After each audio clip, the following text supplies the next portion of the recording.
is repeating itself with the second Arab Spring. Is this a valid jihad?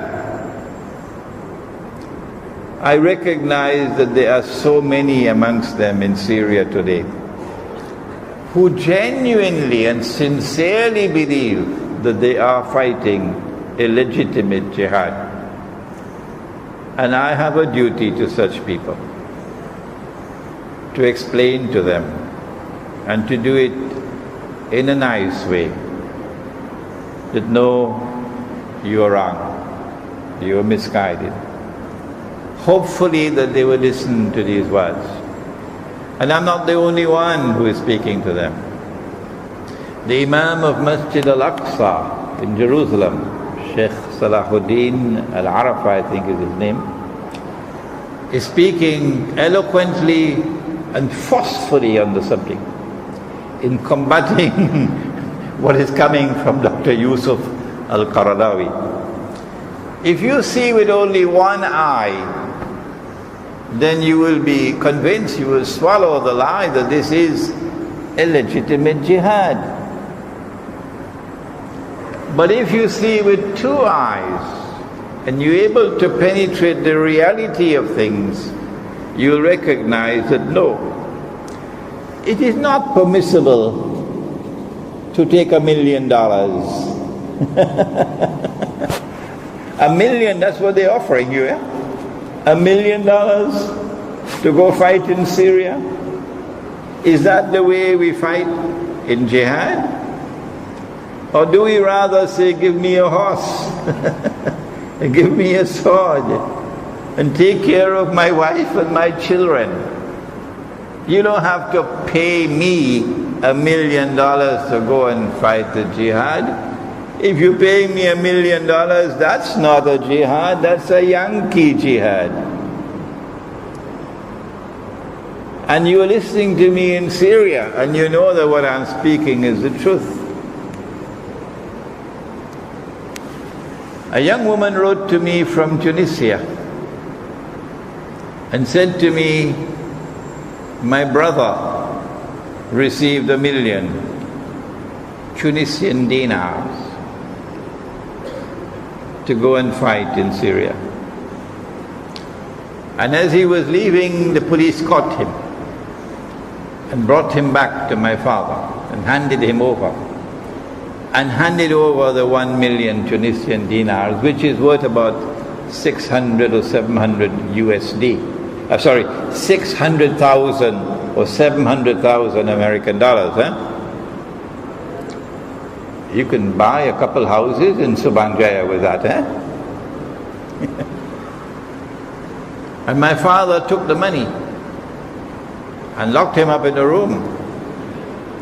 And now he does not want to speak to any of us. I hope that young man will listen to my words. Surely he has this much common sense to know that you don't buy people. We're not up for sale. Not those who fight in the way of Allah in jihad. You can't buy us with $5.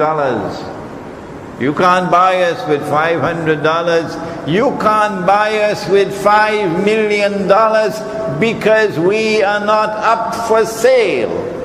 Say that to the paymasters who are spending millions and millions of dollars to buy, not mujahideen, they're buying mercenaries to go and fight in Syria.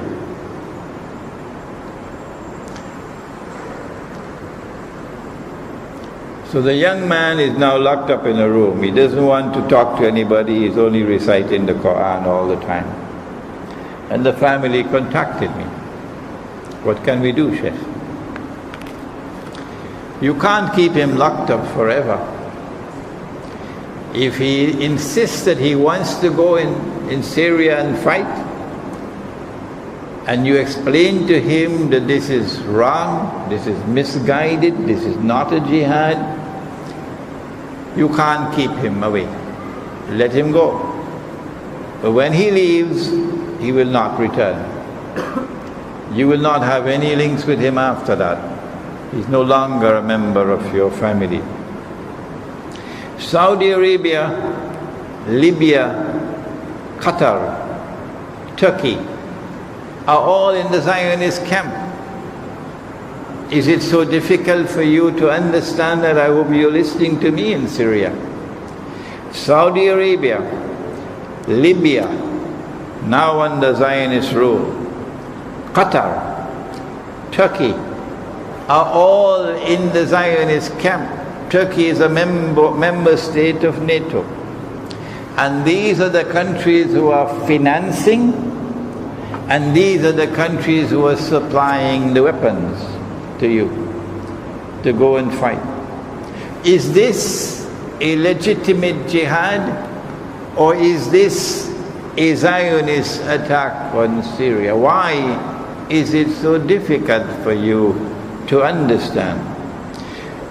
You declare of those who oppose you and who are supporting the government of Syria in its opposition to the insurrectionists, that these are wajibul qatl, that it is legitimate for you to kill them. And you go to Syria and you kill these people. The price that you will pay for killing people for no just cause is the fire of Jahannam. If you die in the struggle, you are not shaheed. No. You go into the hellfire. And those who you kill, they are the ones who will be shuhada. And so we say, if you see with two eyes, you will recognize that this is a misguided effort. Libya, under the new regime, is sending weapons, and it is likely that high-tech weapons which the Libyan army used to have would find their way into Syria.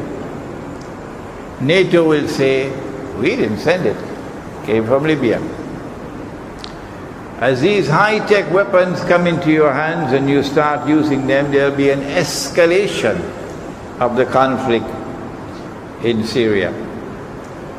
High-tech weapons are also going to come from Saudi Arabia and Qatar, which seem to be hell-bent, doing everything they can possibly do to bring down the regime in Syria and make Syria another Libya.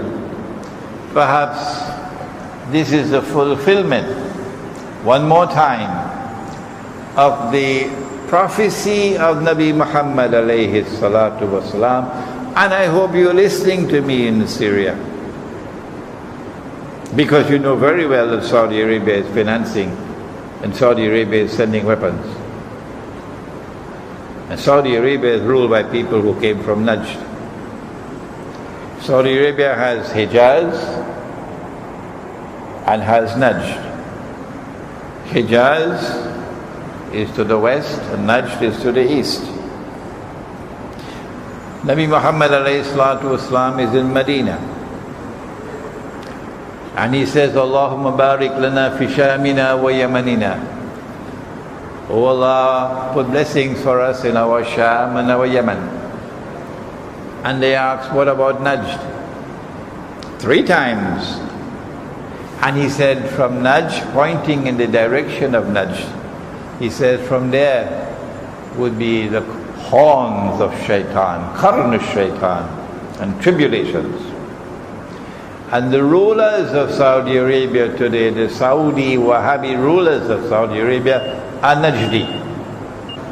He pointed to the east, and he said, from there will come qarn of shaitan, the horns of Satan. And so I ask of you, who say that you are waging a legitimate jihad in Syria today, can the horns of Satan be part of a legitimate jihad? Have you got no sense? Saudi Arabia is in this struggle up to its neck, the insurrection in Syria, and therefore the qarn of shaitan is involved in it. Qatar has suddenly risen up as a Zionist state. It is hosting Al Jazeera and the evidence mounts every day that Al Jazeera is a sister of CNN. Every time there's an Arab Spring, an insurrection or a rebellion or something, Al Jazeera is there to add fuel to the fire, to try to ensure that the struggle is successful and the Zionists achieve their objective. So the dust is no longer there in our eyes, and we can see plainly what Al Jazeera is, a Zionist front organization. Qatar was chosen, little Qatar, which yesterday was only taking care of sheep and goats and diving in the sea for pearls, is now hosting the 2022 World Cup. That could not have occurred without Zionist support, unless you are blind and you are taking money and you are taking weapons from Qatar, and you want to tell me this is a legitimate jihad? Turkey is a member of NATO, and Turkey as a NATO member supported the insurrection, the armed insurrection in Libya to overthrow the Gaddafi regime. And when they succeeded, the British Prime Minister and the French Prime Minister were the first to fly into Tripoli to congratulate the Zionist success in Libya. And guess who followed them? It was the Turkish Prime Minister, to his eternal shame. To his eternal shame. He flew to Tripoli to congratulate them on their struggle, which had succeeded. And so now NATO is in control of Libya.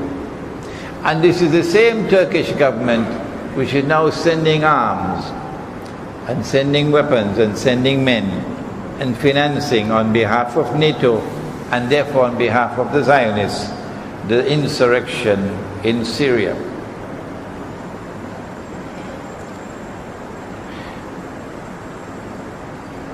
Since in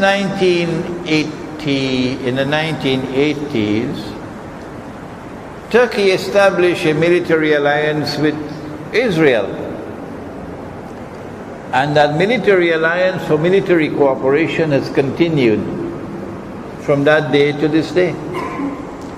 And Zionists around the world support Turkey and will not allow criticisms of Turkey, because they consider Turkey to be an ally of the state of Israel. But then came the flotilla to Gaza, and a high-profile attempt to break the blockade of Gaza 3 years ago. Malaysia was also involved in that. And the Israeli armed forces responded with a brutal attack in which 7 Turkish nationals were killed. The Turkish government then scaled down their diplomatic relations with Israel 3 years ago, demanded an apology and demanded compensation for the families of those who were killed, and demanded legal action against the soldiers, the men in the Israeli armed forces who did the work of killing. 3 years have passed, and now suddenly Obama goes to Jerusalem, sits down with Netanyahu, cook whatever pilau they cooked, or maybe biryani. And the next thing we hear is that Netanyahu telephones the Turkish Prime Minister and offers a rare apology. Israel never apologizes, no. A rare apology, and offers to pay compensation. And the Turkish Prime Minister graciously decides to drop the cases against the the Israeli armed forces, the legal cases. And so they've restored diplomatic relations at a high level. And the friendship between Turkey and Israel is now restored. And your jihad, your so-called jihad in Syria, is being supported up to its neck by Turkey, which is in friendly relations with Israel, and which has a military alliance with Israel, and which is a member state of NATO. And you cannot recognize that this is a bogus jihad? What more do I need to tell you? Why did Netanyahu call and apologize? Give me a little time and we'll explain that. Turkey also